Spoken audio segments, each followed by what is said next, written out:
আমরা মরা মানুষ, আমরা তো যে কোনো কাজ করতে পারি। আমাদেরকে মেরে দিয়েছে মানে আমরা খারাপ কাজ করতে, কাউকে মার্ডার করলে আমাদেরকে কি কোনো নামে কেস হবে? আমাদের নামে কোনো কেস হবে না।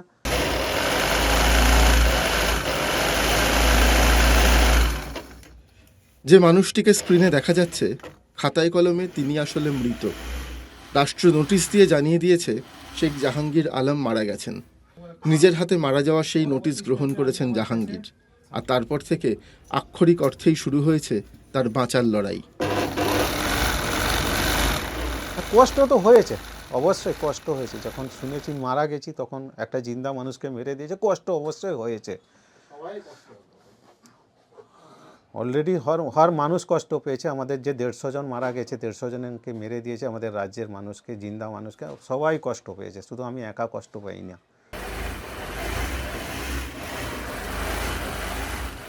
পশ্চিমবঙ্গের মেদিনীপুর জেলার নন্দীগ্রাম অঞ্চলের মানুষ জাহাঙ্গীর। নন্দীগ্রামের বহু মানুষের মতো তিনিও ছোটবেলা থেকে সুতোর কাজ শিখেছেন, আর সেই কাজের সূত্রেই 90 দশকের শেষ ভাগে পরিযায়ী শ্রমিক হিসেবে দিল্লি চলে আসেন তিনি। স্ত্রী আর ছেলেমেয়েদের নিয়ে দিল্লি থাকলেও জাহাঙ্গীরের কাগজপত্র সবই দেশের বাড়ির ঠিকানায়। বছরের খানিকটা সময় দেশে গিয়ে থাকেন তিনি বাবা মায়ের সঙ্গে। কাজের সূত্রে গ্রাম ছাড়লেও তার মন পড়ে থাকে নন্দীগ্রামে, আর সে কারণেই আধার কার্ড ছাড়া আর কোনো নথিরই ঠিকানা বদলাননি তিনি। কীভাবেই বা বদলাবেন? দিল্লিতে তার কোনো স্থায়ী ঠিকানা নেই, ভাড়া বাড়িতেই দিন কাটে তার।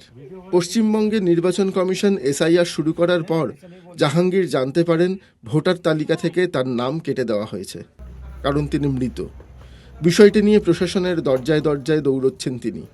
মুখ্যমন্ত্রী মমতা বন্দ্যোপাধ্যায় দিল্লিতে এসে তার কথা নির্বাচন কমিশনকে বলেছেন, কিন্তু এখনো পর্যন্ত কমিশন তাকে জীবিত ঘোষণা করেনি।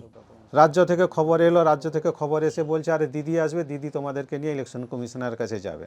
আমাদেরকে মেরে দেওয়ার কারণে উনি কেস বি লড়তে গেছে, সমস্ত সব কিছু করেছে, করার পরে উনি তো চলে গেছে। বর্তমানে আবার দুবারা ফর্ম জমা দেওয়া হয়েছিল, দুবারা ফর্ম জমা দেওয়ার পরে সেই ফর্মে বি এখনও পর্যন্ত কোনো নামের আসে না আমাদের।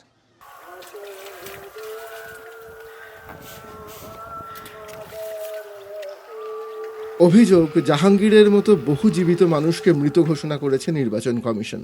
জাহাঙ্গীরের ভাইয়ের স্ত্রী জান্নাতুন খাতুনকেও একইভাবে মৃত ঘোষণা করা হয়েছে। কিছুদিন আগে তিনি দিল্লিতে মুখ্য নির্বাচন কমিশনার জ্ঞানেশ কুমারের সঙ্গে দেখা করতে গেছিলেন, কিন্তু সেই অভিজ্ঞতা খুব সুখকর নয় বলে জানিয়েছেন জান্নাতুন। এবার জ্ঞানেশ কুমারের সঙ্গেও দেখা করতে গেছিলাম যে আমি তো জীবিত রয়েছি, আমাকে কেন মৃত করে দেওয়া হয়েছে। উনি সেই কথা মানছে না। উনি কি বললেন? উনি বললেন না, সবাই 4টা-5টা করে ভোট থেকে গেছে, আধার কার্ড থেকে গেছে, তো তাদেরকে আমি মৃত করে দিয়েছি, আমি ভালো লোককে মৃত করি না। আমি বলছি, আমার কথা শুনছে না। যে আমরা বলতে চাচ্ছি যে আমরা তো জীবিত রয়েছি, আমরা তো আপনার কাছে দেখা করতে এসেছি, তাও কেন আমাকে মৃত করে দেওয়া হয়েছে। গোটা ঘটনায় কার্যত আকাশ ভেঙে পড়েছে জাহাঙ্গীর ও জান্নাতুনের পরিবারের মাথায়। আমার ছেলেকে, আমার বৌমাকে মৃত বলে ঘোষণা করছে এসআইআর, এর জবাব কে দেবে? আমি নিয়ে এখন কি করব? এদেরকে কত পেরেশান হব। তারা জানেন ভোটের আবহে এই ঘটনা নিয়ে রাজনীতি হবে, হচ্ছেও, কিন্তু শেষ পর্যন্ত এর স্থায়ী সুরাহা হবে তো? নথি ঠিক না হলে এরপর আরও বড় সমস্যায় যে তাদের পড়তে হবে তা ইতিমধ্যেই বুঝতে শুরু করেছেন তারা। দুশ্চিন্তায় রাতে ঘুম হয় না।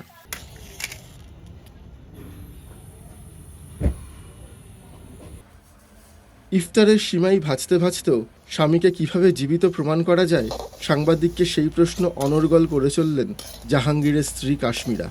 শোনালেন কোভিডের সময় পরিযায়ী শ্রমিক জাহাঙ্গীর কিভাবে শয়ে শয়ে শ্রমিকের মুখে ভাত জুগিয়েছেন।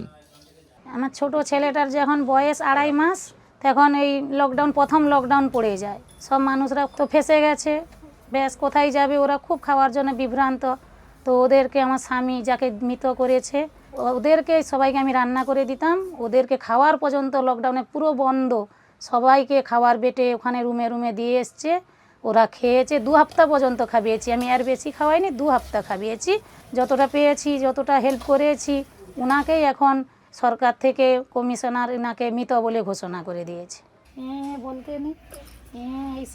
জাহাঙ্গীর কাশ্মীরার আশঙ্কা, এমন চলতে থাকলে এরপর দিল্লির স্কুল থেকে ছেলেমেয়ের নাম কাটা যাবে। আর অন্যদিকে নন্দীগ্রামে একই রকম অসহায় অবস্থা জাহাঙ্গীরের বাবা মায়ের। কমিশন একই পরিবারের দুজনকে মৃত ঘোষণা করেছে। এরপর কি হবে তারা জানেন না। আমি বাড়িতে বসে আছি, ওই তাসলিমা খাতুন ও কাগজ নিয়ে এসছে আমার বাড়িতে, এসে বলছে যে তোমাদের বাড়িতে এই দুজন মৃত পেলে আর কাগজ ফেরত এসছে। তো এই বলতে আমি বললে এটা কি করা যাবে, বলে আপনি আবার নতুন করে ফর্ম করে আর জমা দিন। আবার সেই এবার ছুটাছুটি করে আবার সেই করে কাগজ রিপেয়ারিং করে আবার পাঠানো হয়েছে। আর কি হলো বলতে পারছি না।